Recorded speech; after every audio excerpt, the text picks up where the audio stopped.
Home science to the point YouTube channel में आप सभी का स्वागत है। इस चैनल पर आपको TGT, PGT, net, JRF, LT grade गृह विज्ञान विषय की तैयारी करवाई जाती है। आज हम कर रहे हैं प्रैक्टिस सेट नंबर 1 का आगे का भाग पार्ट 2।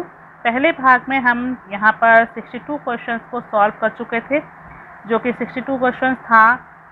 62वां क्वेश्चन था वह आय जो परिवार में प्रत्यक्ष तथा अप्रत्यक्ष आय के अतिरिक्त विभिन्न उपायों से परिवार में आती है। ऑप्शन ए वास्तविक आय, ऑप्शन बी वार्षिक आय, ऑप्शन सी बजट आय, ऑप्शन डी संपूर्ति आय। तो हमारी जो इसका सही आंसर था ऑप्शन डी संपूर्ति आय। तो अब इसके आगे के क्वेश्चंस को सॉल्व करते हैं। तो चलिए शुरू करते हैं। और अगर चैनल को आपने सब्सक्राइब नहीं किया तो सब्सक्राइब कर लीजिएगा, जिससे कि आगे के जो है मॉडल पेपर्स भी आपको मिलते रहें। तो क्वेश्चन नंबर 63 है, मितव्ययता के लिए आवश्यक है। ऑप्शन ए कंजूसी, ऑप्शन बी अपव्यय से बचना, ऑप्शन सी आवश्यक खर्चों में कटौती, ऑप्शन डी उपरोक्त सभी। तो मितव्ययता के लिए सबसे ज़्यादा ज़रूरी है अपव्यय से बचना, फिजूल खर्ची से बचना सबसे ज़्यादा ज़रूरी है। कंजूसी तो बिल्कुल नहीं करनी चाहिए। आवश्यक खर्चों में कटौती, आवश्यक खर्चों में कटौती कर देंगे तो कार्य कैसे चलेगा, सभी परिवार के सदस्य जो हैं आपस में कलह होने लगेगी। इसलिए यहाँ पर सही आंसर रहेगा अपव्यय से बचना। मितव्ययता में हम क्या करते हैं कि फिजूल खर्ची नहीं करते हैं, सोच समझकर खर्च करते हैं और उतने खर्चे में अपनी आवश्यकताओं को पूरा करते हैं। तो यहाँ पर सही आंसर रहेगा अपव्यय से बचना। नेक्स्ट क्वेश्चन है, गृह व्यवस्था का साधन है। ऑप्शन ए भौतिक साधन, ऑप्शन बी मानवीय साधन, ऑप्शन सी सार्वभौमिक साधन, ऑप्शन डी उपरोक्त सभी। यहाँ पर सही आंसर होगा 64 का सही आंसर होगा ऑप्शन डी उपरोक्त सभी, क्योंकि गृह व्यवस्था में भौतिक साधनों की भी आवश्यकता पड़ती है, मानवीय साधन की भी आवश्यकता पड़ती है, सार्वभौमिक साधन की आवश्यकता पड़ती है। भौतिक साधन जो हमारे आवश्यक वस्तुएं होती हैं वो सारी, जैसे मेज, कुर्सी, बेड वगैरह, और मानवीय साधन जो व्यक्ति के अंदर निहित होते हैं, जैसे ज्ञान, कौशल, बुद्धि आदि। और सार्वभौमिक साधन कौन कौन से होते हैं, जैसे कि विद्यालय, बस स्टैंड, रेलवे स्टेशन आदि। तो ये सभी गृह व्यवस्था में इन सभी साधनों का उपयोग किया जाता है। तो यहाँ पर सही आंसर होगा ऑप्शन डी उपरोक्त सभी। नेक्स्ट क्वेश्चन है, मूल्यांकन का उद्देश्य है। ऑप्शन ए कार्य में देरी हो, ऑप्शन बी गृहिणी को कार्य का ज्ञान होना, ऑप्शन सी कार्य व्यवस्था का सुदृढ़ एवं सफल होना, ऑप्शन डी कार्य शीघ्र समाप्त हो।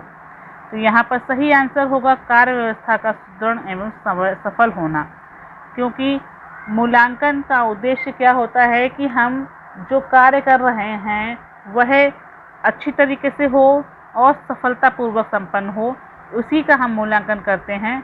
तो यही जानने के लिए हम मूल्यांकन करते हैं। तो मूल्यांकन का मुख्य उद्देश्य क्या होता है, कार्य व्यवस्था का सुदृढ़ एवं सफल होना।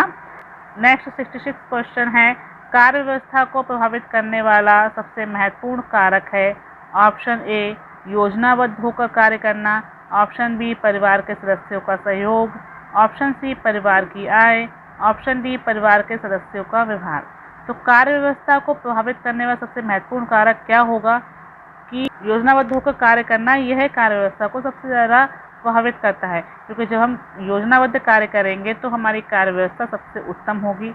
परिवार के सदस्यों का सहयोग तो लेना ही चाहिए, परिवार की आय का भी इसमें एक महत्वपूर्ण योगदान होता है, परिवार के सदस्यों का व्यवहार। लेकिन यहाँ पर सही आंसर होगा योजनाबद्ध होकर कार्य करना, क्योंकि हम कार्य व्यवस्था में योजनाबद्ध होकर कार्य करते हैं, और यदि योजनाबद्ध होकर कार्य नहीं करेंगे तो हमारी कार्य व्यवस्था सही नहीं होगी।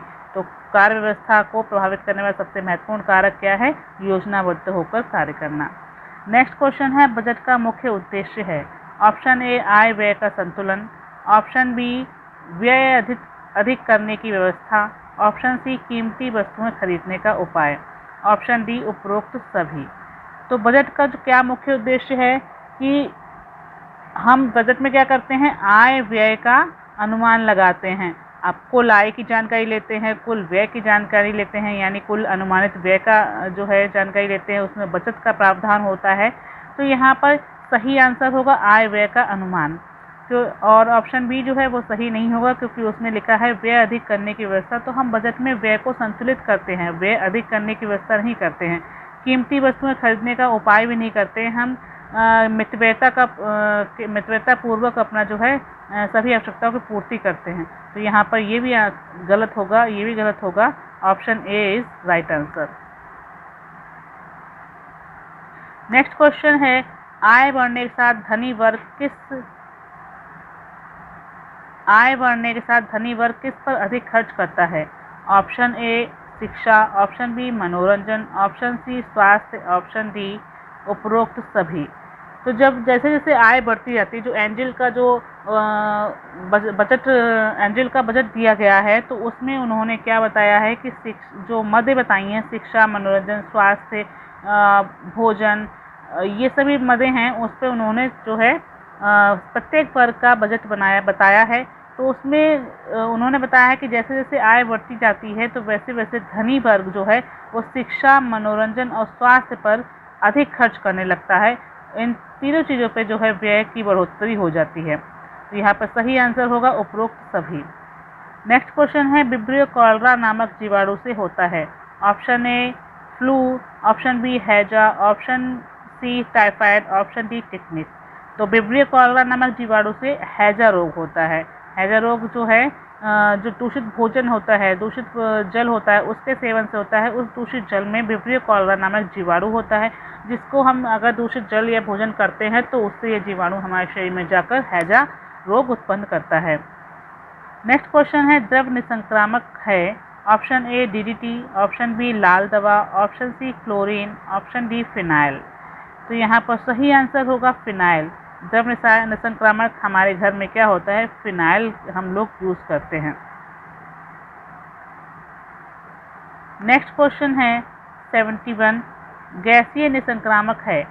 Option A bleaching powder, option B chlorine, option C potassium permanganate, option D phenyl.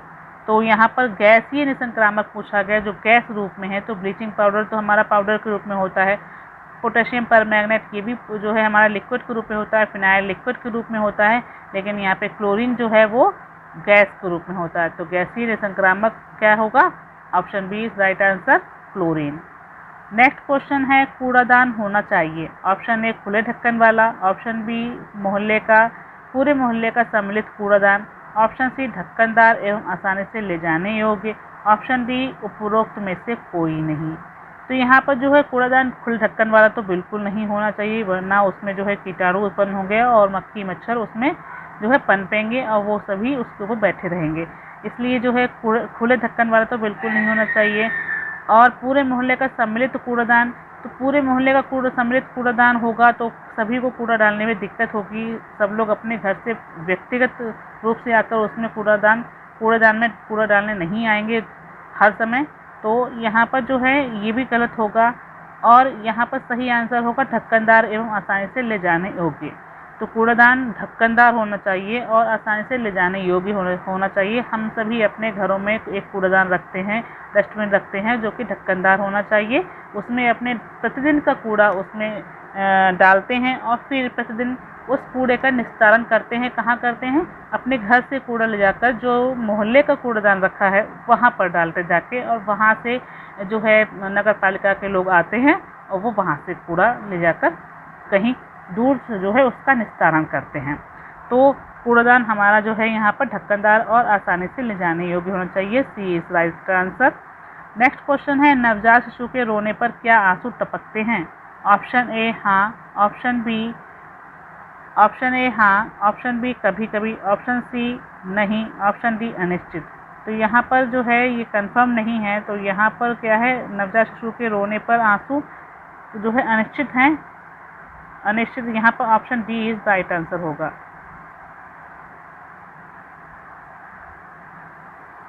आगे देखते हैं, क्वेश्चन नंबर है 74, बच्चों को दिन रात 24 घंटे में कितनी बार दूध पिलाना चाहिए? बच्चों को दिन रात में कितनी बार दूध पिलाना चाहिए? ऑप्शन ए 3 बार, ऑप्शन बी 5 बार, ऑप्शन सी 4, ऑप्शन डी 6। तो यहाँ पर राइट आंसर है ऑप्शन बी 5 बार। तो बच्चे को दिन रात में 24 घंटे में 5 बार दूध पिलाना चाहिए। जो शिशु होता है, छोटा होता है, 1 से 2 साल के बच्चे होते हैं, उनको 5 बार दिन में जो है दूध पिलाना चाहिए। नेक्स्ट है 75 क्वेश्चन, सुरक्षित दूध को किस रूप में रखना चाहिए? ऑप्शन ए उचित मात्रा में जल मिलाकर, ऑप्शन बी बिना जल मिलाए, ऑप्शन सी थोड़ा जल मिलाकर, ऑप्शन डी बिना किसी नियम के। तो यहाँ पर सुरक्षित दूध को किस रूप में रखना चाहिए, तो बिना किसी नियम के रखेंगे तो ये तो बिल्कुल गलत होगा, क्योंकि दूध सुरक्षित रह ही नहीं पाएगा। थोड़ा जल मिलाकर रखेंगे तो भी ठीक नहीं होगा, क्योंकि जल मिलाकर रखेंगे तो वो दूध पतला हो जाएगा। बिना जल मिलाए भी नहीं रखेंगे। यहाँ पर सही मात्रा में, उचित मात्रा में जल मिलाकर, ये सही आंसर है। ये उचित मात्रा में जल मिलाकर सुरक्षित दूध को रखना चाहिए। नेक्स्ट क्वेश्चन है, बच्चे को बोतल का दूध कैसे पिलाना चाहिए? ऑप्शन ए बच्चे को सुलाकर, ऑप्शन बी खड़े खड़े, ऑप्शन सी बच्चे को गोद में लेकर, ऑप्शन डी बच्चे को हाथ में लेकर। तो यहाँ पर सही आंसर होगा बच्चे को गोद में लेकर दूध पिलाना चाहिए। नेक्स्ट क्वेश्चन है, नवजात शिशु का वस्त्र कैसा हो? ऑप्शन ए कसा हुआ, ऑप्शन बी मोटा, ऑप्शन सी महंगा, ऑप्शन डी ढीला। तो जो नवजात शिशु होता है वो बहुत ही कोमल होता है, तो वो उससे बिल्कुल भी टाइट कपड़े और मोटे कपड़े बिल्कुल भी नहीं पहनाने चाहिए। कसा हुआ कपड़े बिल्कुल नहीं होना चाहिए, मोटा कपड़ा बिल्कुल नहीं होना चाहिए। उसका कपड़ा कैसा होना चाहिए? ढीला ढाला होना चाहिए। Option D is right answer.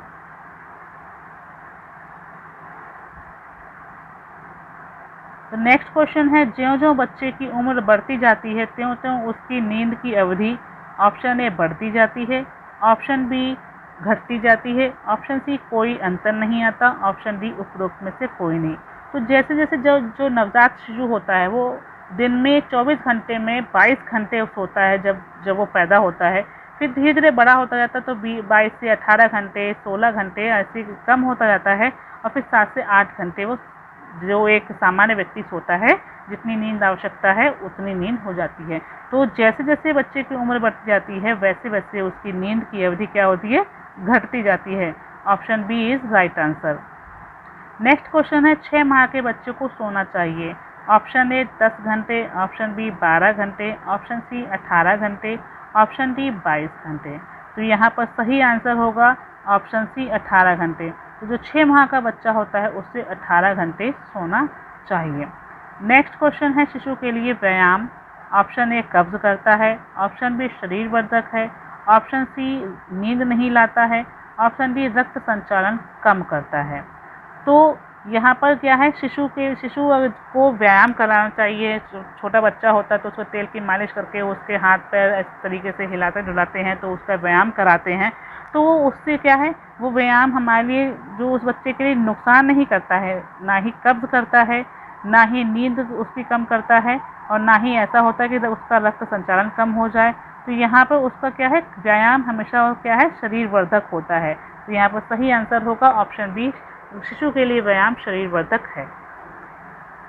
Next question है 81, किस प्रक्रिया के फलस्वरूप छोटे एवं बड़े रेशों को अलग किया जाता है?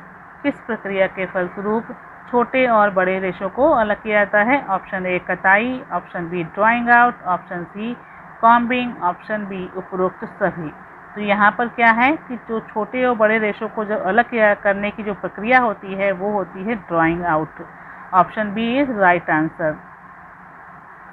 नेक्स्ट क्वेश्चन है 82, ऊनी तंतुओं को स्वच्छ करने के लिए किस रसायन का प्रयोग किया जाता है? ऑप्शन ए H2SO4 सांद्र, ऑप्शन बी H2SO4 तनु, ऑप्शन सी HCl सांद्र, ऑप्शन डी HCl तनु। तो यहाँ पर राइट आंसर होगा ऑप्शन ए H2SO4 सांद्र। ऊनी तंतुओं को स्वच्छ रखने के लिए H2SO4 सांद्र का प्रयोग किया जाता है। नेक्स्ट क्वेश्चन है, निटिंग विधि द्वारा बुने गए वस्त्रों की विशेषताएं हैं। ऑप्शन ए प्रत्यास्थता, ऑप्शन बी लचीलापन, ऑप्शन सी छिद्रता, ऑप्शन डी उपरोक्त सभी। तो यहाँ पर राइट आंसर होगा उपरोक्त सभी, क्योंकि जो निटिंग विधि से जो बुने हुए वस्त्र होते हैं, जो बुनाई किए हुए वस्त्र होते हैं, उनमें प्रत्यास्थता होती है, यानी कि वो जो है उनको जब खींचा जाता है उसका तो पुनः अपनी पूर्व स्थिति में आ जाते हैं। तो पूर्व स्थिति में आने की जो गुण होता है उसको प्रत्यास्थता कहते हैं।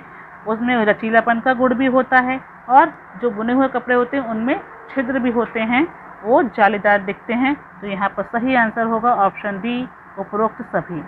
नेक्स्ट क्वेश्चन है, निटिंग विधि द्वारा बुने गए वस्त्रों की विशेषता निम्न में से कौन सी नहीं है? निटिंग विधि द्वारा बुने गए वस्त्रों की विशेषता निम्न में से कौन सी नहीं है? ऑप्शन ए प्रत्यास्था, ऑप्शन बी लचीलापन, ऑप्शन सी जलरोधी, ऑप्शन डी स्थिरता। तो यहाँ पर जो है अभी हमने बताया है कि निटिंग के जो वस्त्र होते हैं उनमें प्रत्यास्था का गुण होता है, उनमें लचीलापन भी होता है और उनमें जो है स्थिरता भी होती है, मजबूत होते हैं, लेकिन वो जलरोधी नहीं होते हैं। जो हमारे ऊनी वस्त्र होते हैं, जो हमारे कॉटन के निटिंग किए हुए वस्त्र होते हैं, वो सारे जो हैं वो सभी में प्रत्यास्था, लचीलापन और स्थिरता का गुण तो होता है, लेकिन जलरोधी नहीं होते हैं। तो इसलिए सही इसका राइट आंसर होगा जलरोधी। Option C is right answer. Next question है सैटिन बुनाई की जाती है। ऑप्शन ए सूती मर्सराइज्ड, ऑप्शन बी ऊनी, ऑप्शन सी रेशमी, ऑप्शन डी रेयन। यानी सैटिन बुनाई किन रेशों से की जाती है? सूती मर्सराइज्ड रेशे से की जाती है, या ऊनी रेशे से की जाती है, या रेशमी रेशे से की जाती है, या रेयन के रेशे से की जाती है। तो यहाँ पर सही आंसर होगा जो सैटिन की बुनाई की जाती है वो सूती मर्सराइज्ड रेशों से की जाती है। Option A is right answer. Next question है साटिन बुनाई की जाती है। ऑप्शन ए ऊनी पर, ऑप्शन बी रेशमी पर, ऑप्शन सी रेयन पर, ऑप्शन डी उपरोक्त सभी। तो जो साटिन की बुनाई रेशम पर की जाती है। क्वेश्चन है निम्न में से सूत की माप की इकाई है। निम्न में से सूत की माप की इकाई है। Option A denier, option B फेनियर, ऑप्शन सी क्रेनियर, ऑप्शन डी पेटियर। तो यहाँ पर राइट आंसर है डेनियर। तो जो सूत्र की यानी रेशे की जो माप की जाती है उसको डेनियर में नापते हैं, तो denier is right answer. Next question है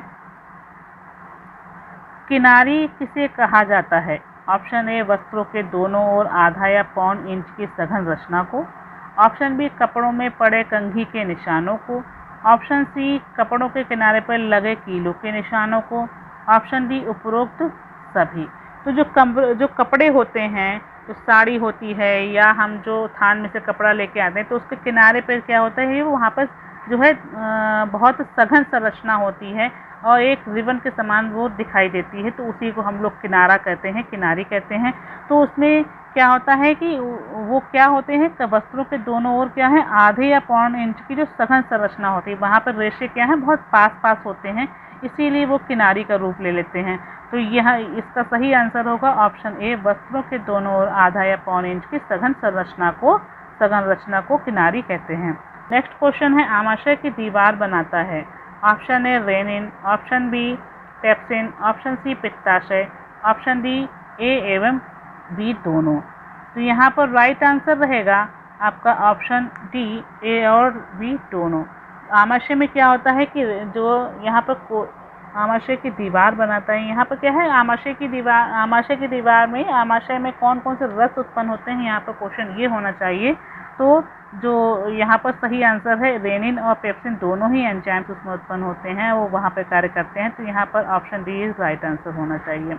तो यहाँ पर ये क्वेश्चन थोड़ा गलत हो गया है। आमाशय की दीवार में कौन से एंजाइम्स पैदा होते हैं, आमाशय में किन एंजाइम्स के द्वारा खाना पचता है? तो रेनिन और पेप्सिन के द्वारा पचता है।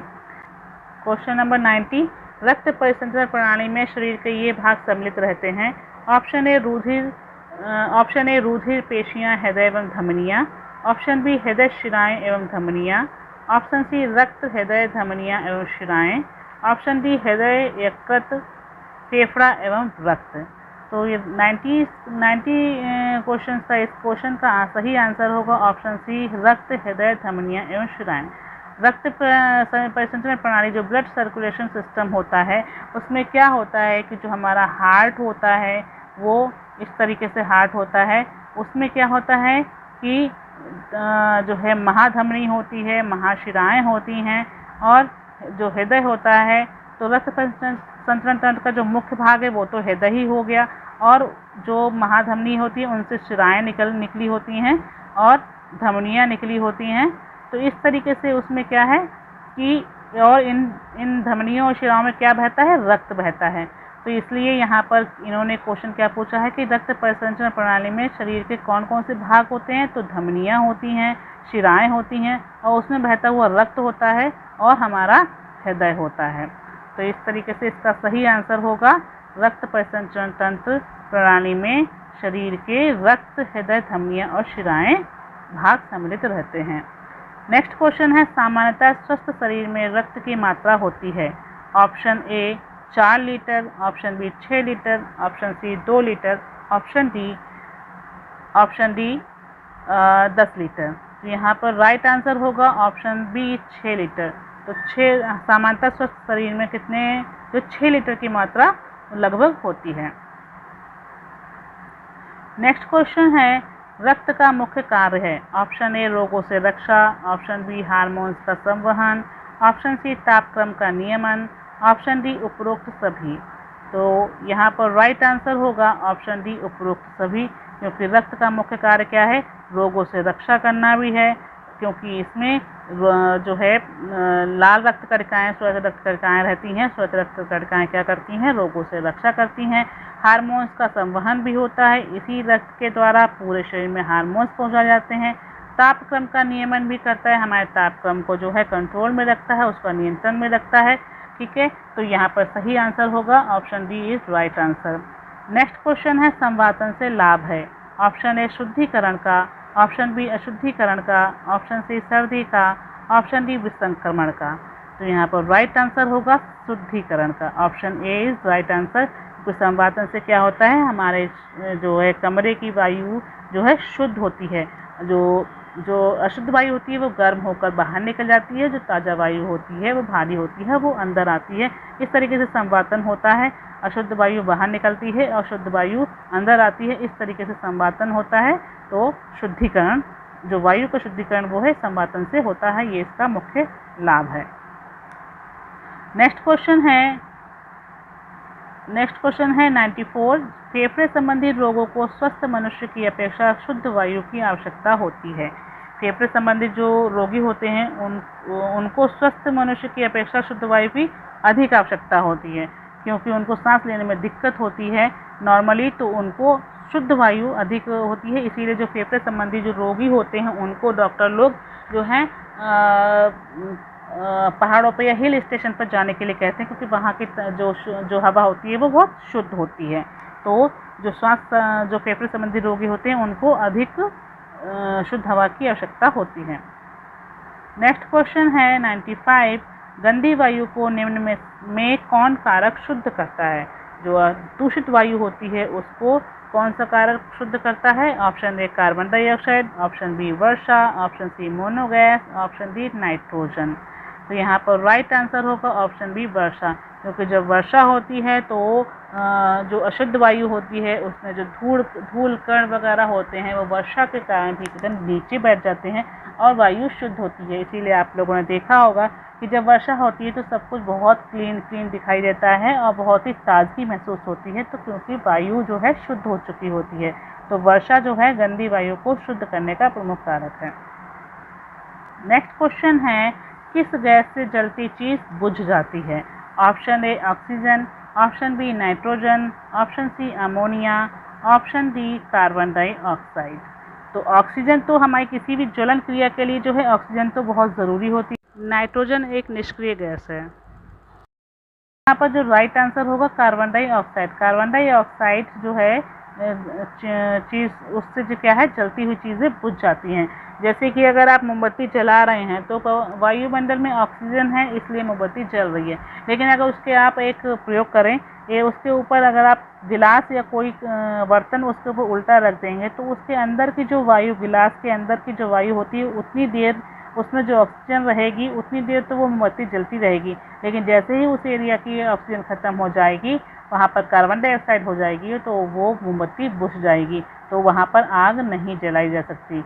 इसीलिए कार्बन डाइऑक्साइड से जो है जलती हुई चीज़ें बुझ जाती हैं। नेक्स्ट क्वेश्चन है, वायु ताड़क पंखे यानी एग्जॉस्ट फैन प्रायः लगाए जाते हैं। ऑप्शन ए छत के नीचे, ऑप्शन बी खिड़की के बगल में, ऑप्शन सी दरवाजे के पास, ऑप्शन डी उपरोक्त सभी। तो जो एग्जॉस्ट फैन होते हैं, वायु त्वरक पंखे जिनको शुद्ध हिंदी में कहते हैं, ये हमारे छत के नीचे लगाए जाते हैं, क्योंकि जो गर्म हवा होती है वो ऊपर उठती है, तो ये एग्जॉस्ट फैन के द्वारा जो है वहाँ से गर्म हवा बाहर निकाल दी जाती है, इसलिए इनको छत के नीचे लगाया जाता है। और खिड़की और दरवाजे से क्या है, हमारी ताज़ी हवा अंदर आती है। नेक्स्ट क्वेश्चन है 98, वायु की प्रमुख गैसों में सबसे अधिक निष्क्रिय गैस कौन सी है? Option A oxygen, option B nitrogen, option C carbon dioxide, option D hydrogen. तो जो यहाँ पर जो सही आंसर होगा वो है ऑप्शन बी नाइट्रोजन। नाइट्रोजन की मात्रा हम वायुमंडल में 79% होती है और नाइट्रोजन एक निष्क्रिय गैस होती है। ऑप्शन नेक्स्ट क्वेश्चन है 99, सामान्यतः कमरे की वायु किस गैस की अधिकता से दूषित होती है? Option A oxygen, option B nitrogen, option C carbon dioxide, option D hydrogen. तो हम जानते हैं कि कमरे की जो वायु है वो कार्बन डाइऑक्साइड की अधिकता के कारण दूषित हो जाती है। कमरे में जब अधिक लोग बैठे होते हैं और सांस लेने के द्वारा हम क्या छोड़ते हैं, कार्बन डाइऑक्साइड छोड़ते हैं। हम सांस लेने में ऑक्सीजन लेते हैं और कार्बन डाइऑक्साइड CO2 को छोड़ते हैं। तो इस तरीके से कमरे में जब अधिक अगर बंद कर दिया जाए तो उसके अंदर क्या है, CO2 अधिक हो जाएगा, तो वहाँ की वायु जो है दूषित हो जाएगी। तो वायु को दूषित करने वाला क्या कारक है, carbon dioxide. Carbon dioxide gas जो है वायु को दूषित करती है। नेक्स्ट क्वेश्चन है 100 क्वेश्चन, कमरे की हवा को समयानुकूल करने वाला यंत्र है? Option A air conditioner, option B cooler, option C fridge, option D heater. तो यहाँ पर राइट आंसर होगा ऑप्शन ए एयर कंडीशनर। जो एसी होता है वो हम एसी यानी एयर कंडीशनर, ये क्या है, हमारे हवा को समयानुकूल यानी कि सर्दियों में गर्म बनाता है और गर्मी में ठंडा बनाता है। तो समयानुकूल जो है हवा को अनुकूल करता है, तो समयानुकूल करने वाला ये यंत्र है air conditioner. Option A is right answer. Next question है, पापलीन के वस्त्र को रेशमी वस्त्र के समान बनाने के लिए परिचर्या की जाती है? Option A tentering, option B sanforizing, option C mercerizing, option D उपरोक्त सभी। तो जो पापलीन के वस्त्र होते हैं उनको रेशमी वस्त्र के समान चमकदार और कोमल बनाने के लिए मर्सराइजिंग परिचर्या की जाती है। नेक्स्ट क्वेश्चन है सूर्य की किरणें वस्त्रों के लिए करती हैं? ऑप्शन ए ग्लेजिंग का कार्य, ऑप्शन बी विरंजन का कार्य, ऑप्शन सी टेंटरिंग का कार्य, ऑप्शन डी कैलेंडरिंग का कार्य। तो जो सूर्य की किरणें होती हैं वो वस्त्रों के लिए एक विरंजक यानी ब्लीचिंग का कार्य करती हैं। सूर्य की रोशनी में वस्त्र जो हैं वो ब्लीच हो जाते हैं। इसका सही आंसर है ऑप्शन बी विरंजन का कार्य। नेक्स्ट क्वेश्चन है, वस्त्रों को जलमेघ बनाने के लिए किसकी परत चढ़ाई जाती है? जलमेघ मतलब वाटरप्रूफ। ऑप्शन ए रबड़, option B plastic, option C bleaching powder, option D A और बी दोनों। तो जो वस्त्रों को जो वाटरप्रूफ बनाया जाता है तो उस पर जो है रबड़ की प्लास्टिक भी चढ़ाई जाती है और प्लास्टिक की जो है उसकी परत भी चढ़ाई जाती है। रबड़ की परत भी चढ़ाई जाती है और प्लास्टिक की परत भी चढ़ाई जाती है। तो यहाँ पर सही आंसर होगा ऑप्शन डी जो है ए और बी दोनों। नेक्स्ट क्वेश्चन है, वस्त्रों का वजन बढ़ाने के लिए प्रयोग किया जाता है? Option A china clay, option B माण, ऑप्शन सी मुल्तानी मिट्टी, ऑप्शन डी उपरोक्त सभी। तो जब वस्त्रों का वजन बढ़ाते हैं वेटनिंग करते हैं, और वेटनिंग किस में की जाती है, जो रेशमी वस्त्र हैं उन पे। तो यहाँ पर चाइना क्ले के द्वारा भी वेटनिंग की जाती है, माड़ के द्वारा भी की जाती है और मुल्तानी मिट्टी के द्वारा भी की जाती है। तो यहाँ पर राइट आंसर रहेगा उपरोक्त सभी। तो वस्त्रों का वजन बढ़ाने के लिए हम उपरोक्त सभी चाइना क्ले, माड़ और मुल्तानी मिट्टी का प्रयोग करते हैं। नेक्स्ट क्वेश्चन है, परिवार की आय का प्रमुख एवं निश्चित साधन है? ऑप्शन ए मासिक वेतन, ऑप्शन बी दैनिक मजदूरी, ऑप्शन सी पूंजी का व्यय, ऑप्शन डी नियमित व्यय। यहाँ पर राइट आंसर रहेगा ऑप्शन ए मासिक वेतन। जो परिवार की जो आय क्या है, प्रमुख आय निश्चित साधन क्या है, यहाँ पर निश्चित साधन पूछा गया है। परिवार की आय जो है दैनिक मजदूरी के द्वारा भी आती है, नियमित बचत के द्वारा भी जो है उनके पास पैसा रहता है, और पूंजी का व्यय ये तो गलत ही है। तो यहाँ पर मजदूरी भी हो सकता है, मासिक वेतन भी हो सकता है, लेकिन इन्होंने कहा है कि निश्चित साधन। तो मासिक वेतन जो है हमें एक निश्चित समय पर मिलता है, तो इसलिए यहाँ पर सही आंसर होगा मासिक वेतन। Option A is right answer. Next question है, हानिकारक विलासिता की आवश्यकता कही जाती है।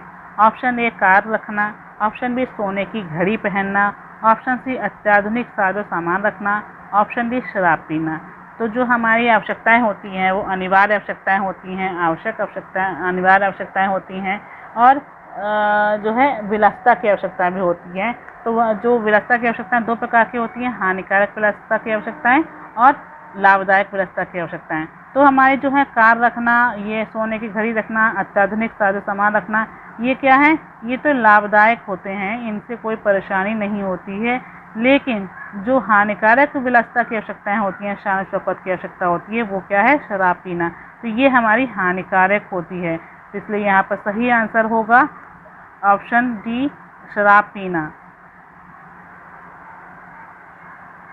नेक्स्ट क्वेश्चन है 107 क्वेश्चन, आवश्यकताओं से प्रभावित होने वाला तत्व है। ऑप्शन ए प्रत्यक्षीकरण, ऑप्शन बी कल्पना व भग्नाशा, ऑप्शन सी संवेदनशीलता, ऑप्शन डी उपरोक्त सभी। तो यहाँ पर राइट आंसर रहेगा आपका उपरोक्त सभी, option D is right answer. ये क्योंकि प्रत्यक्षीकरण आवश्यकता से क्या है, प्रत्यक्षीकरण से भी आवश्यकताएं प्रभावित होती हैं।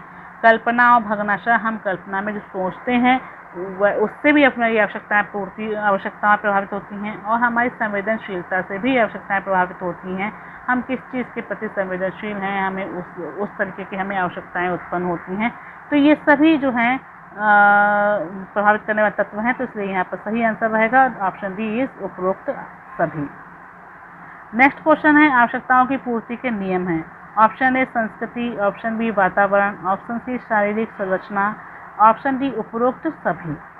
तो यहाँ पर सही आंसर रहेगा उपरोक्त सभी, ऑप्शन डी। आवश्यकताओं की पूर्ति के नियम क्या है, हमारी संस्कृति भी हमारी आवश्यकताओं की पूर्ति करती है। वातावरण से भी हमारी आवश्यकताएं पूरी होती हैं और शारीरिक रचना के द्वारा भी हमारी आवश्यकताएं पूरी होती हैं, क्योंकि हमारी कुछ शारीरिक आवश्यकताएं भी होती हैं, वो हमारी शारीरिक रचना से पूर्ति होती है। संस्कृति, जो हमारी सांस्कृतिक और सामाजिक आवश्यकताएं होती हैं, उनकी पूर्ति संस्कृति से होती है। और जो हमारे आसपास के वातावरण संबंधी आवश्यकताएं होती हैं, वो सभी वातावरण से पूर्ति होती है। तो इसलिए यहाँ पर क्या है, ऑप्शन डी यहाँ पर सही आंसर होगा। नेक्स्ट क्वेश्चन है, रक्त को वृक्क में लाती हैं। ऑप्शन ए शिरा, ऑप्शन बी धमनी, ऑप्शन सी नली, ऑप्शन डी केशिकाएं। तो यहाँ पर सही आंसर रहेगा ऑप्शन बी धमनी। तो धमनियों में क्या है, रक्त जो है, धमनियाँ रक्त को वृक्क में लेकर आती हैं, यानी किडनी में लेकर आती हैं। तो कौन लेकर आता है, धमनियाँ लेकर आती हैं। तो यहाँ पर B is right answer. Next question है, मानव मूत्र का सृजन करने वाला अंग है। ऑप्शन ए फेफड़ा, ऑप्शन बी प्लीहा, ऑप्शन सी वृक्क, ऑप्शन डी यकृत। तो यहाँ पर सही आंसर क्या होगा, ऑप्शन सी वृक्क। जो हमारी किडनी है, किडनी जो है मानव मूत्र को छानने का कार्य करती हैं, तो वहाँ पर मानव मूत्र बनता है। तो यहाँ पर सही आंसर होगा वृक्क, option C is right answer. Next question है, श्वेत ग्रंथियाँ कहाँ पाई जाती हैं। नेक्स्ट क्वेश्चन है, श्वेत ग्रंथियाँ कहाँ पाई जाती हैं। ऑप्शन ए बाह्य त्वचा में, ऑप्शन बी आंतरिक त्वचा में, ऑप्शन सी मध्य त्वचा में, ऑप्शन डी तैलीय ग्रंथियों में। तो यहाँ पर राइट आंसर रहेगा ऑप्शन ए बाह्य त्वचा। जो हमारी श्वेत ग्रंथियाँ होती हैं, यानी पसीने की जो ग्रंथियाँ होती हैं, वो हमारी बाह्य त्वचा में होती हैं और बाह्य त्वचा में होती हैं। और छिद्र के द्वारा छोटे छोटे रोम कूपों के पास जो छिद्र होते हैं, वहाँ से ये अपना स्रावन करती हैं, श्वेत स्रावित करती हैं और पसीने के रूप में साथ में शरीर के कीटाणु वगैरह जो होते हैं पसीने के साथ बाहर निकल के आते हैं। तो श्वेत ग्रंथियाँ कहाँ पाई जाती हैं, बाह्य त्वचा में पाई जाती हैं। नेक्स्ट क्वेश्चन है, तेल ग्रंथियों से स्रावित पदार्थ कहाँ जाता है। तेल ग्रंथियों से स्रावित पदार्थ कहा जाता है, क्या कहते हैं उसको। Option A sebum, option B रक्त, ऑप्शन सी मूत्र, ऑप्शन डी इसमें से कोई नहीं। तो जो तेल ग्रंथियों से स्रावित जो पदार्थ होता है उसको सीबम बोलते हैं, option A is right answer. Next question है, निम्न में कौन तत्व व्यक्तित्व को प्रभावित नहीं करता। ऑप्शन ए जीवात्मक तत्व, ऑप्शन बी वातावरणीय तत्व, ऑप्शन सी अंतर्मुखी तत्व, ऑप्शन डी उपरोक्त में से कोई नहीं। तो यहाँ पर जो है जीवात्मक तत्व जो होते हैं, हमारे शारीरिक रूप, रंग वगैरह, ये सब भी हमारे व्यक्तित्व को प्रभावित करते हैं। जो हमारे आसपास का वातावरण है वह भी हमारे व्यक्तित्व को प्रभावित करता है। जो हमारे अंतर्मुखी तत्व होते हैं वो भी हमारे शरीर को, हमारे व्यक्तित्व को प्रभावित करते हैं। तो यहाँ पर तीनों ही सही है। तो यहाँ पर सही आंसर होना चाहिए ऑप्शन डी, उपरोक्त। नेक्स्ट क्वेश्चन है, व्यक्ति के व्यक्तित्व को एक विशेष ढांचे में डालने का श्रेय दिया जाता है। ऑप्शन ए समाज को, ऑप्शन बी परिवार को, ऑप्शन सी संस्कृति को, ऑप्शन डी धर्म को। तो जो व्यक्ति के व्यक्तित्व को जो है एक विशेष ढांचे में ढालने का श्रेय किसके पास रहता है, क्योंकि सबसे सर्वाधिक समय जो है व्यक्ति परिवार में बिताता है और परिवार ही पहली पाठशाला होती है। तो जो व्यक्ति का जो व्यक्तित्व का निर्माण होता है, शुरुआत होती है, वो कहाँ से होती है, परिवार से होती है। तो इसका मुख्य श्रेय क्या आ जाता है, परिवार को जाता है। नेक्स्ट क्वेश्चन है, बालक प्रभावित होता है। ऑप्शन ए दोस्तों से, ऑप्शन बी विद्यालय से, ऑप्शन सी परिवार से, ऑप्शन डी उपरोक्त सभी। तो बालक के व्यक्तित्व पर प्रभाव किस किस का पड़ता है, दोस्तों का भी पड़ता है। बालक दोस्तों से भी प्रभावित होता है, विद्यालय में से भी प्रभावित होता है और परिवार से भी प्रभावित होता है। तो परिवार का भी असर रहता है, विद्यालय का भी असर रहता है, उसके जो दोस्त होते हैं उनका भी असर रहता है। तो यहाँ पर सही आंसर होगा उपरोक्त सभी। Option D is right answer. बालक प्रभावित होता है दोस्तों से भी, विद्यालय से भी, परिवार से भी। नेक्स्ट क्वेश्चन है, ब्रेल पद्धति द्वारा किन बालकों को पढ़ाया जाता है।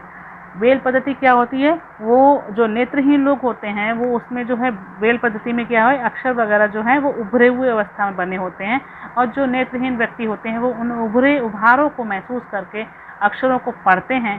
तो यहाँ पर सही आंसर क्या रहेगा, नेत्रहीन बालक। Option C is right answer. Braille पद्धति द्वारा किन बालकों को पढ़ाया जाता है, नेत्रहीन बालकों को पढ़ाया जाता है। नेक्स्ट क्वेश्चन है, प्रसार शिक्षा का सांस्कृतिक उद्देश्य है। ऑप्शन ए संस्कृति की रक्षा, ऑप्शन बी संस्कृति का आधुनिकीकरण, ऑप्शन सी कुप्रथाओं को बढ़ावा देना, ऑप्शन डी ए एवं बी दोनों। तो यहाँ पर सही आंसर क्या होगा, ऑप्शन डी ए एवं बी दोनों, क्योंकि प्रसार शिक्षा का सांस्कृतिक उद्देश्य क्या है, संस्कृति की रक्षा करना भी है और संस्कृति का आधुनिकीकरण भी करना है, क्योंकि जो पुरानी संस्कृति में जो रूढ़िवादिता आ रही है उनको दूर भी करना है और उनका आधुनिकीकरण भी करना है, लेकिन कुप्रथाओं को बढ़ावा नहीं देना है। तो यहाँ पर सही आंसर होगा ऑप्शन डी ए एवं बी दोनों। नेक्स्ट क्वेश्चन है, प्रसार शिक्षा के सिद्धांत हैं। ऑप्शन ए कार्यक्रम का धीरे धीरे विकास, ऑप्शन बी राष्ट्रीय नीति के आधार पर कार्यक्रम बने, ऑप्शन सी जनता की रुचि के अनुसार कार्यक्रम हो, ऑप्शन डी उपरोक्त सभी। तो यहाँ पर ऑप्शन को देखते हैं कि पहला ऑप्शन है कार्यक्रम का धीरे धीरे विकास। तो कार्यक्रम का जो है, जो भी प्रसार शिक्षा के अंतर्गत जो भी प्रसार कार्यकर्ता ने कार्यक्रम बनाया है, योजना बनाई है वहाँ पर, तो वह जल्दबाजी में नहीं करना चाहिए। उस कार्यक्रम को आराम से अच्छी तरीके से करना चाहिए, धीरे धीरे उसका विकास करेंगे।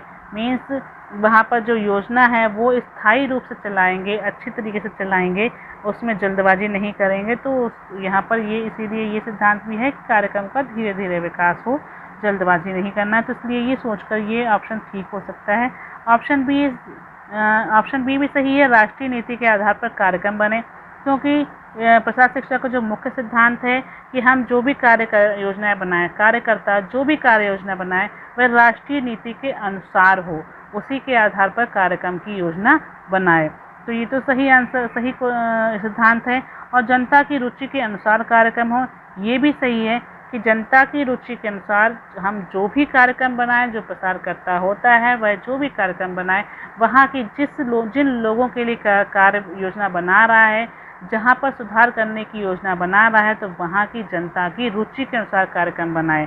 क्योंकि मान लीजिए जैसे कि किसी एरिया में वह जो है कोई योजना, शिक्षा की योजना लेके आना चाहता है, लेकिन वहाँ पर महामारी फैली हुई है, तो उस समय पहले वो उसे क्या होना चाहिए, वहाँ पर लोगों की रुचि क्या होगी, उस महामारी से बचने में वो सब लोग लगे होंगे, ना कि शिक्षा और पढ़ने लिखने में बैठ जाएंगे। तो उस समय वहाँ पर सबसे पहले योजना क्या लेके आना चाहिए, उनके स्वास्थ्य की और इस महामारी से बचने की योजना लेकर आनी चाहिए। लोग उसमें रुचि लेंगे, शिक्षा में नहीं रुचि लेंगे। तो इसलिए जनता की जो उस समय समसामयिक जो रुचि है, जो वहाँ की स्थिति है, उसके अनुसार योजना बनानी चाहिए।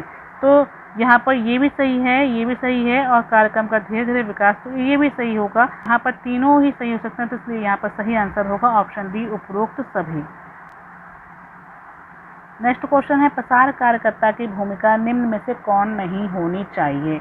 ऑप्शन ए गांव के लोगों से अपरिचित होना, ऑप्शन बी ग्रामीण समस्याओं की जानकारी का अभाव, ऑप्शन सी ए एवं बी दोनों, ऑप्शन डी उपरोक्त में से कोई नहीं। तो जो प्रसार कार्यकर्ता होता है उसकी भूमिका जो होती है, उसकी भूमिका में वहाँ के लोगों की जानकारी होनी चाहिए, वहाँ के लोगों की रुचि की जानकारी होनी चाहिए, उनका शैक्षिक स्तर की जानकारी होनी चाहिए, उनकी जो मुख्य आवश्यकताएं हैं उनकी जानकारी होनी चाहिए, उनकी जो मुख्य समस्या है उसकी जानकारी होनी चाहिए। लेकिन उसे गांव के लोगों से अपरिचित नहीं होना चाहिए, उसे गांव के लोगों से परिचित होना चाहिए, उसे डोर टू डोर लोगों से संपर्क करना चाहिए और अपना परिचय बनाना चाहिए, घुलना मिलना चाहिए। तभी वह जो भी कार्यक्रम लेकर आएगा, जो भी योजना लेकर आएगा, वह सुचारू रूप से चला पाएगा और उस योजना में को कार्यान्वित करने में वहाँ के लोग उसमें सहयोग भी करेंगे। इसलिए गांव के लोगों के साथ परिचित होना बहुत ज़रूरी है। और लेकिन यहाँ पर ऑप्शन क्या दिया गया, गांव के लोगों से अपरिचित होना, तो ये नहीं होना चाहिए। और दूसरा ऑप्शन है ग्रामीण समस्याओं की जानकारी का अभाव, तो ये भी नहीं होना चाहिए। जो प्रसार कार्यकर्ता में ये जो है बिल्कुल नहीं होना चाहिए क्योंकि वह ग्रामीण समस्याओं की जानकारी से अवगत ना हो, बल्कि उसे ग्रामीण की समस्याओं की जानकारी पूरी तरीके से पता होनी चाहिए, तभी वह उसके अनुसार उनकी रुचि के अनुसार वहाँ पर कार्यक्रम लेकर आ सकता है और उसको क्रियान्वित करा सकता है। इसलिए ये दोनों ही चीज़ें उसके भूमिका में नहीं होनी चाहिए। Option C is right answer, A एवं बी दोनों, क्योंकि यहाँ पर क्या पूछा है, प्रसार कार्यकर्ता की भूमिका में कौन कौन सी जो है विशेषताएं जो है भूमिका निम्न में से कौन सी नहीं होनी चाहिए। तो उसकी भूमिका ऐसी नहीं होनी चाहिए कि वह लोगों से परिचित हो या उसे लोगों की समस्याओं की जानकारी ना हो। तो इसलिए ये दोनों ही आंसर यहाँ पर सही रहेंगे, ऑप्शन ए एवं बी दोनों। नेक्स्ट क्वेश्चन है प्रसार कार्यकर्ता की विशेषताएं निम्न में से कौन नहीं है। ऑप्शन ए ग्रामीणों को प्रभावित करने की योग्यता का न होना, ऑप्शन बी सौम्यता का अभाव, ऑप्शन सी विनम्रता का अभाव, ऑप्शन डी उपरोक्त सभी। तो यहाँ पर फिर ये यही पूछ रहा है, यहाँ पर ध्यान देने वाली बात है कि यहाँ पर प्रसार कार्यकर्ता की विशेषताएं जो नहीं है, कौन सी नहीं है, उनको पूछ रहा है। तो यहाँ पर ऑप्शन देखते हैं, ग्रामीणों को प्रभावित करने की योग्यता का ना होना, तो जो है ग्रामीणों को प्रभावित करने की उसके अंदर योग्यता नहीं है, तो ये विशेषता उसके अंदर नहीं होनी चाहिए। और जो है सौम्यता का भाव, उसका जो प्रसार कार्यकर्ता है उसके अंदर क्या है, उसका जो गुण कैसा होना चाहिए, उसका व्यक्तित्व कैसा होना चाहिए, उसको सौम्य होना चाहिए, विनम्र होना चाहिए और प्रभावित करने की योग्यता होनी चाहिए। यहाँ पर सभी नेगेटिव दिए गए हैं और नेगेटिव चीज़ें ही पूछी हैं, कौन सी नहीं है। तो ग्रामीणों को प्रभावित करने की योग्यता का ना होना, ये भी सही होगा, सौम्यता का अभाव, ये भी सही होगा, विनम्रता का अभाव, ये भी सही होगा। तो यहाँ पर सही आंसर होगा ऑप्शन डी उपरोक्त सभी। नेक्स्ट क्वेश्चन है 21, स्वर्ण जयंती शहरी रोजगार योजना नेक्स्ट क्वेश्चन है स्वर्ण जयंती शहरी रोजगार योजना किस पंचवर्षीय योजना में शुरू की गई है। ऑप्शन ए 7वीं, ऑप्शन बी 8वीं, ऑप्शन सी 9वीं, ऑप्शन डी 10वीं। तो यहाँ पर सही आंसर होगा ऑप्शन बी 8वीं। जो स्वर्ण जयंती शहरी रोजगार योजना है वह 8वीं पंचवर्षीय योजना में शुरू की गई थी। नेक्स्ट क्वेश्चन है जवाहर रोजगार योजना का नया नाम क्या है। ऑप्शन ए इंदिरा ग्राम योजना, ऑप्शन बी जवाहर ग्राम समृद्धि योजना, option C Jawahar Awas Yojana, option D उपरोक्त में से कोई नहीं। तो इसका सही आंसर है ऑप्शन बी, जो जवाहर रोजगार योजना है उसका नया नाम अब जवाहर ग्राम समृद्धि योजना है। नेक्स्ट क्वेश्चन है प्रसार शिक्षा के सिद्धांत में है। ऑप्शन ए स्थानीय साधनों का विकास, ऑप्शन बी जनता को स्वावलंबन की शिक्षा, ऑप्शन सी प्रजातंत्र का सिद्धांत, ऑप्शन डी उपरोक्त सभी। तो प्रसार शिक्षा के सिद्धांत में क्या है कि जहाँ वहाँ के स्थानीय लोगों का स्थानीय साधनों का विकास किया जाए, जनता को स्वावलंबन की शिक्षा दी जाए, उनको अपने पैरों पर खड़ा होने में मदद की जाए, और प्रजातंत्र का सिद्धांत यानी जनता की बात सुनी जाए और वहाँ के लोगों की रुचि का और वहाँ के लोगों की आवश्यकताओं का ध्यान रखा जाए, यही प्रजातंत्र का सिद्धांत है। तो यहाँ पर सही आंसर होगा ऑप्शन डी उपरोक्त सभी। ये सभी सिद्धांत प्रसार शिक्षा के अंतर्गत आते हैं। नेक्स्ट क्वेश्चन है प्रसार शिक्षा का क्षेत्र है। ऑप्शन ए कृषि, ऑप्शन बी पशुपालन, ऑप्शन सी गृह विज्ञान, ऑप्शन डी उपरोक्त सभी। तो यहाँ पर प्रसार शिक्षा के अंदर कृषि भी आता है। हम जो है कृषि क्षेत्र में जाकर वहाँ के लोगों के लिए जो है प्रसार योजनाएं लेकर आते हैं, प्रसार कार्यकर्ता कार्य करता है। पशुपालन भी इस क्षेत्र के अंतर्गत आता है और गृह विज्ञान भी इस क्षेत्र के अंतर्गत आता है, इसलिए यहाँ पर सही आंसर होगा ऑप्शन डी उपरोक्त सभी। नेक्स्ट क्वेश्चन है और ये लास्ट क्वेश्चन है इस मॉडल पेपर का। 125 क्वेश्चन आते हैं। लास्ट क्वेश्चन 125, खेल का विकास बालकों में उम्र वृद्धि के साथ साथ होता जाता है। ऑप्शन ए कम, ऑप्शन बी अधिक, ऑप्शन सी तटस्थ, ऑप्शन डी सामान्य। तो जो खेल का विकास बालकों में क्या है, उम्र बढ़ने के साथ साथ कैसा होता जाता है? ऑप्शन ए कम, क्योंकि जैसे हम बचपन में बहुत अधिक खेलते हैं, लेकिन जैसे जैसे बड़े हो जाते हैं खेल की मात्रा कम होती जाती है। उम्र वृद्धि के साथ क्या है, खेल का विकास जो है कम होता जाता है बालकों में। बच्चे अपने इंडोर गेम खेलने लगते हैं, फिर धीरे धीरे अपनी पढ़ाई में लग जाते हैं और बड़े हो जाते हैं तो अपने जो है जॉब आदि कार्यक्रम और सभी क्रियाकलाप में लग जाते हैं। और जितनी मात्रा में बचपन में खेलते हैं उतनी मात्रा में लोग जो है खेल नहीं खेल पाते हैं। उम्र वृद्धि के साथ खेल कम होता जाता है। तो यहाँ पर राइट आंसर होगा ऑप्शन ए। तो ये थे हमारे मॉडल पेपर यानी प्रैक्टिस सेट नंबर 1 के 62 के बाद के क्वेश्चन। तो अगर आपने इससे पहले के क्वेश्चन देखने हैं तो इससे पहले की वीडियो में प्लेलिस्ट में जाकर वहां से वीडियो देख सकते हैं। वीडियो अगर आपको यूजफुल लगी हो तो प्लीज़ इसको लाइक कीजिएगा और दूसरों को शेयर कीजिएगा, जिससे कि दूसरों को भी मदद हो सके। चैनल को आपने अभी तक सब्सक्राइब नहीं किया तो सब्सक्राइब कर लीजिएगा, क्योंकि इस पर आपको सारे गृह विज्ञान के सभी मॉडल पेपर करवाए जाएंगे और टीजीटी और पीजीटी के बैक पेपर करवाए जाएंगे। सभी वर्षों के बैक पेपर करवाए जाएंगे, तो आप इस चैनल पर बने रहिएगा। कल संडे है तो संडे को आपको टीजीटी का बैक पेपर 1 सॉल्व किया जाएगा, उसकी वीडियो प्राप्त होगी शाम तक। तो तब तक के लिए बने रहिए। Thanks for watching.